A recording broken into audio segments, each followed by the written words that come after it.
আমি এই মুহূর্তে রয়েছি ঢাকা মেডিকেল কলেজ হাসপাতালে। ঢাকা মেডিকেল কলেজ হাসপাতালে গতকালকে যে গাজীপুরের আকম মোজাম্মেল হকের বাড়িতে সন্ত্রাসী হামলার ঘটনা ঘটেছে ছাত্র জনতার উপরে।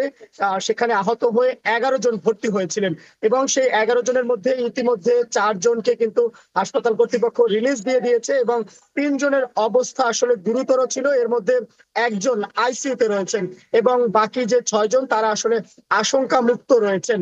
এছাড়াও সকালে এখানে স্বরাষ্ট্র উপদেষ্টা এবং ডিএমপি কমিশনার তিনি এখানে এসে পরিদর্শন করেছেন এবং তিনি জানিয়েছেন যে এই ঘটনার সাথে যারাই জড়িত তাদেরকে সর্বোচ্চ শাস্তির আওতায় আনা হবে এবং তাদেরকে শনাক্তের কাজ চলছে।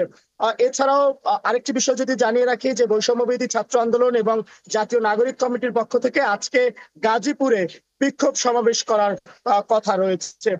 তো এই ছিল আমার কাছে ঢাকা মেডিকেল কলেজ থেকে সর্বশেষ।